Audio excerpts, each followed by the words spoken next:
Right. ఇక మీరు అన్నట్టుగా అంటే అసంతృప్తి నేతలంతా పార్టీ బయటకు వస్తే అటు టీడీపీకి కానీ లేకపోతే ఇటు మళ్ళీ కాంగ్రెస్ పుంజుకుంటుంది కాబట్టి వాళ్ళకి ఏమైనా లాభం కలుగు పరిస్థితి వస్తుందా, లేకపోతే మీ పార్టీ వాళ్ళే బుజ్జగించి వాళ్ళని ఆపుతారా? ఎందుకంటే మనం చూస్తున్నాం రీసెంట్గా. ఇప్పుడు ఒకటండి, ఇప్పుడు అసంతృప్తులు అనేటువంటి తెలుగుదేశం పార్టీలో లేదండి. ఇప్పుడు విజయవాడ ఎంపీ గారు మరి అసంతృప్తులు కూడా ఉన్నారు కదండి. తెలుగుదేశం పార్టీ మరొక టికెట్ ఇస్తామంటే వారు మరి పార్టీకి ఎంపీకి అన్ని రాజీనామాలు చేస్తానని సహజంగా ఇలాంటివన్నీ ఉంటాయండి ఎన్నికల సమయంలో. కానీ సహజంగా మరి వాళ్ళు కూడా బుజ్జగింపులు స్టార్ట్ చేశారు. అలాగే ఉంటుంది.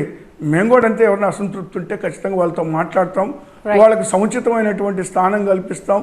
ఎన్నికల తర్వాత కూడా వాళ్ళకి ఒక మంచి పొజిషన్ అనేటువంటిది ఏర్పాటు చేస్తాం కాబట్టి ఇబ్బంది పడాల్సినటువంటి అవసరం ఏముంటుందండి. రైట్ రైట్ అంటే 175 అనే లక్ష్యంతో ముందుకెళ్తున్నారు కాబట్టి. ఓకే, కాలర్ ఉన్నారు రఘు ఫ్రమ్ కాలిఫోర్నియా. రఘు గారు నమస్తే సార్. నమస్తే అండి భారతి. అది ఒకటండి రాజశేఖర్ గారికి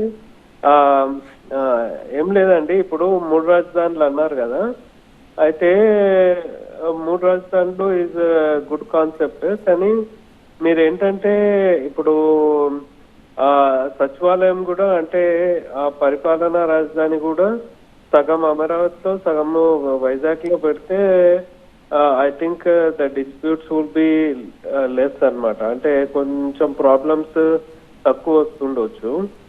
అదొకటి ఆలోచించాలండి. తర్వాత ఏంటంటే నెక్స్ట్ ఇప్పుడు టీడీపీ జనసేన అంటున్నారు. అయితే మీరు చాలా అంటే అగ్రెసివ్ గా ఉండాలండి. అంటే ఇప్పుడు ఆ పవన్ కళ్యాణ్ ఏం మాట్లాడుతాడో ఆయనకే అర్థం కాదు.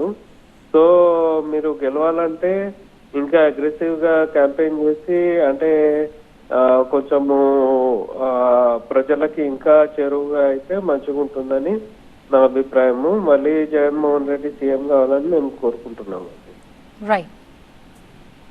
థ్యాంక్ యూ రఘు గారు. ఖచ్చితంగా అంటే ఇప్పుడు మీరు చెప్పినటువంటి వాటిలో ఇప్పుడు సచివాలయానికి సంబంధించి కూడా అంటే మేము 3 రాజధానులు అనేటువంటి కాన్సెప్ట్ తోటి 3 ప్రాంతాలు కూడా అభివృద్ధి చెందాలనేటువంటి కాన్సెప్ట్ తోటి మేము పనిచేస్తూ ఉన్నాం. ఇప్పుడు